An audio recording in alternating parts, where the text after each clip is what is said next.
2022년 한 해 동안 유례없는 기준금리 상승이 있었습니다. 2021년까지 무섭게 상승하던 부동산 가격이 상승세를 멈췄고 거래량도 급속도로 줄어들게 되었죠. 2023년에는 이러한 상황들이 과연 어떤 방향으로 흘러갈까요? 미래는 그 누구도 정확히 예측할 수 없습니다. 다만 현재 일어나고 있는 상황들을 객관적으로 파악하고 공부한다면 어느 정도 합리적인 추측은 가능할 것입니다.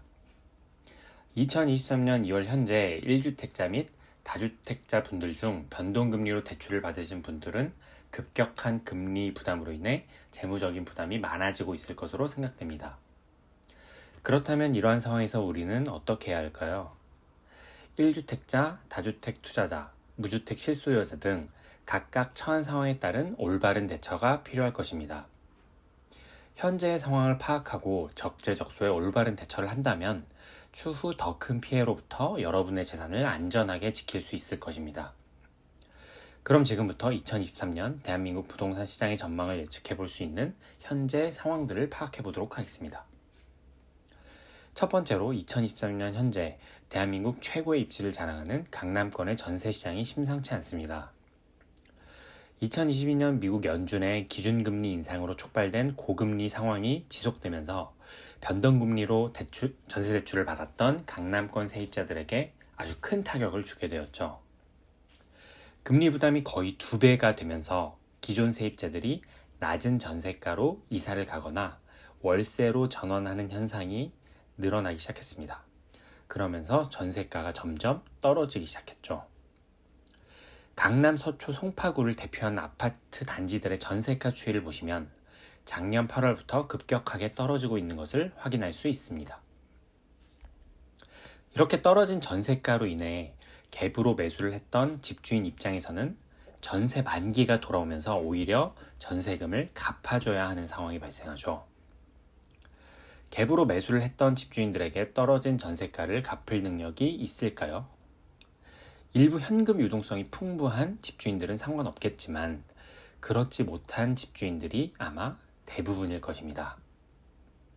현금이 당장 필요한 집주인들은 울며 겨자 먹기로 어쩔 수 없이 집을 내놓게 되는 것이죠. 이러한 현상들이 급매물이 늘어나게 된 이유 중 하나일 것입니다. 여기서 더 중요한 것은 이런 초반 급매물들이 소화가 잘 안 됐다는 겁니다. 집을 매수하려면 담보대출을 받던지 전세금을 받아 이 갭으로 매수를 해야 하는데 이 고금리와 전세가 하락의 여파로 이 부분이 쉽지 않았기 때문입니다. 이렇게 급매물들이 쌓이면서 호가는 점점 더 낮아지게 되고 일부 유동성이 풍부한 잠재 매수인들 위주로 이 급매물들을 거둬들이고 있는 모양새입니다. 여기에 더해 2023년부터 2025년까지 강남 3구의 신규 예정 공급 물량은 거의 4만 가구에 달합니다. 단군 이래 최대 재건축이라고 불리는 둔촌주강 물량이 1만 2천 가구인데 3년간 3배 달하는 공급 물량이 강남 3구에서만 예정되어 있는 거죠. 전세 수요가 이렇게 계속 떨어지고 있는 상황에서 공급 폭탄이 기다리고 있는 겁니다. 자, 이러한 상황에서 전세 시장은 향후 어떤 방향으로 흘러가게 될까요? 자, 매매 시장은 또 어떤 방향으로 흘러가게 될까요? 판단은 여러분들에게 맡기겠습니다. 다음 두 번째로 최신 기사의 제목들을 몇 가지 살펴보겠습니다. 건설사 도미노 부도 우려, 서울 미분양 1000가구 눈앞, 미분양 마이너스 피속출하는 서울 아파트 시장, 금융권 부동산 PF 연체 잔액 1조 원 돌파, 미분양 우려의 부실 위험 커져. 그렇습니다. 최신 분양하는 주택들의 미분양 물량들이 쌓이고 있습니다. 주택을 분양받는 대부분의 사람들은 대출이 필요할 텐데요. 이 대출 금리가 워낙 높다 보니까 대출을 받아서 분양대금을 납입할 여력이 되지 않는 겁니다.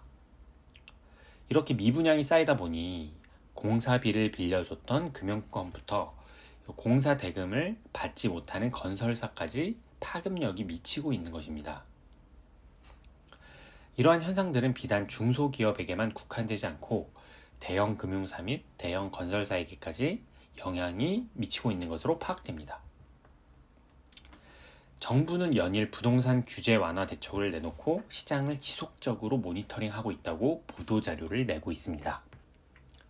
정부의 규제 완화책이 부동산 시장에 얼마나 큰 효과를 미칠지는 앞으로 지켜봐야 할 것입니다. 이러한 상황에서 2023년 부동산 시장은 과연 계속해서 상승할 수 있을까요? 다시 반등할 수 있을까요?